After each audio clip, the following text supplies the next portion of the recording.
Tertium Organum by P.D. Ouspensky. A reading of The Conclusion. In conclusion, I would like to mention the wonderful and mysterious words of the Apocalypse in the Apostle Paul's epistle to the Ephesians, which are put as the epigraph to this book. The apocalyptic angel swears that there shall be time no longer. We do not know what the author of the apocalypse meant, but we do know those states of the spirit when time disappears. We know that it is precisely in the change of the time sense, that the beginning of the fourth form of consciousness is expressed, the beginning of the transition to cosmic consciousness. This and similar phrases give us a glimpse of the profound philosophical content of the gospel teaching, and the understanding of the fact that the mystery of time is the first mystery to be revealed, is the first step towards the development of cosmic consciousness by intellectual means. What was the meaning of this apocalyptic phrase? Did it have the meaning we can attribute to it now? Or was it simply an artistic rhetorical figure of speech? A chord accidentally sounded and continuing to sound for us through centuries and millenniums with such wonderfully strong and true tones, we do not know, and we shall never know. But the words are beautiful, and we can accept them as a symbol of a remote and inaccessible truth. The Apostle Paul's words are still more strange, still more striking in their mathematical exactness. These words were pointed out to me in a book by A. Dobrotolubov from the Invisible Book.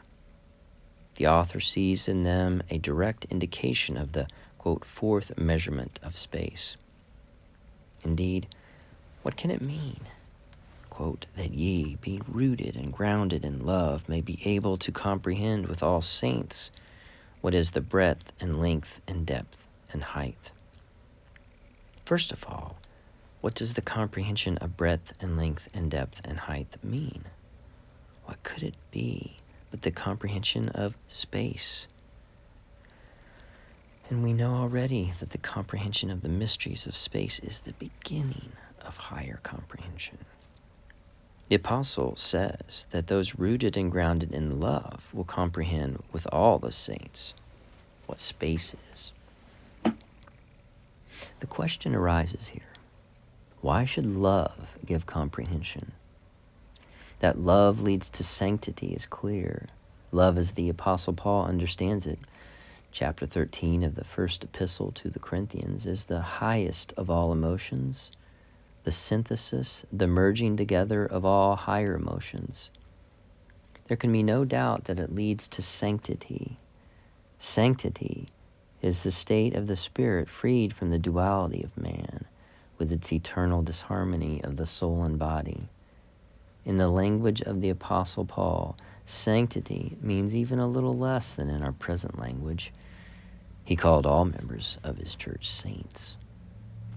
In his language, being a saint meant being righteous, moral, religious. We say that this is only the way to sanctity. Sanctity is something different, something attained. But no matter whether we take it in his language or ours, sanctity is a superhuman quality. In the sphere of morality, it corresponds to genius in the sphere of intellect. Love is the way of sanctity. But the Apostle Paul connects sanctity with knowledge. The saints comprehend what is the breadth and length and depth and height, and he says that all, through love, can comprehend this with them. But what are they to comprehend? Comprehend space. Because breadth and length and depth and height, translated into a language of shorter definitions, means space. And this last is strangest of all. How could the Apostle Paul know and think that sanctity gives a new understanding of space? We know that it should give it, but how could it know this? None of his contemporaries connected the ideas of comprehension of space with sanctity, and there was as yet no question of space at that time, at least not among the Romans and Greeks. Only now, after Kant, and after having had access to the treasure house of Eastern thought, we understand that it is impossible to pass to a new degree of consciousness without an expansion of space sense. But what is this? But is this what the Apostle Paul wanted to say? That strange man, a Roman official, persecutor of early Christianity, who became its preacher, philosopher, mystic, a man who saw God, a daring reformer and moralist of his time, who fought for the spirit against the letter, and who was certainly not responsible for the fact that later he himself was understood not in the spirit, but in the letter. What did he want to say? We do not know. But let us look at these words of the Apocalypse and the epistles from the point of view of our ordinary positivist thinking, which at times graciously consents to admit that the metaphorical meaning of mysticism. What shall we see? We shall see nothing. The glimpse of mystery revealed for a moment will immediately vanish. It will be nothing but words without any meaning, with nothing in them to attract our weary attention, which will flicker over them as it flickers over everything else. Indifferently, we will turn the page and indifferently close the book. Yes, an interesting metaphor, but nothing more. And we do not realize that we rob ourselves, deprive our life of all beauty, all mystery, all meaning, and then wonder why we are so bored and disgusted, why we have no wish to live. We do not see that we understand nothing around us, that brute force of deceit and falsification always win, and we have nothing with which to oppose them.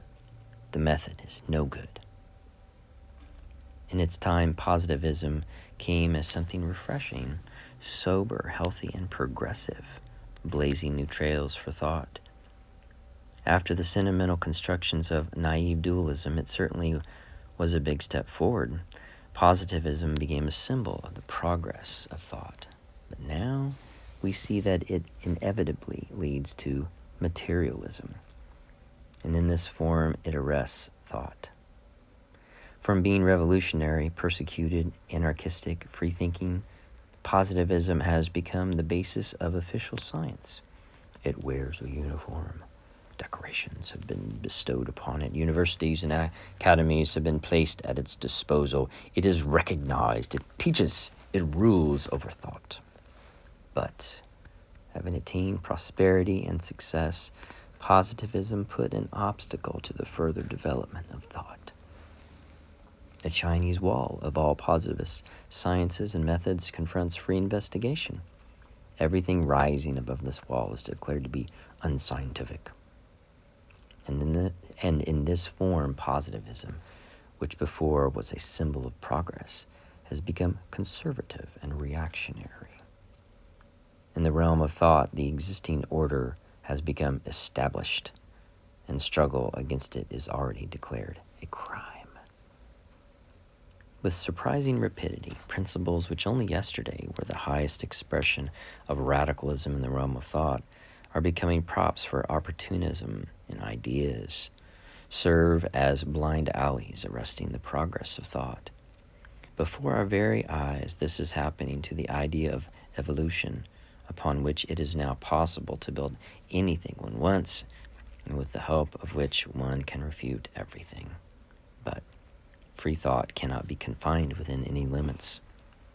The true motion which lies at the basis of everything is the motion of thought. True energy is the energy of consciousness, and the truth itself is motion and can never come to rest to the end of seeking. Everything that arrests the movement of thought is false. Consequently, the real, true progress of thought exists only in the widest possible striving towards knowledge, a striving which does not admit the possibility of resting on any forms of knowledge already found. The meaning of life lies in eternal seeking, and only by seeking shall we ever find new reality.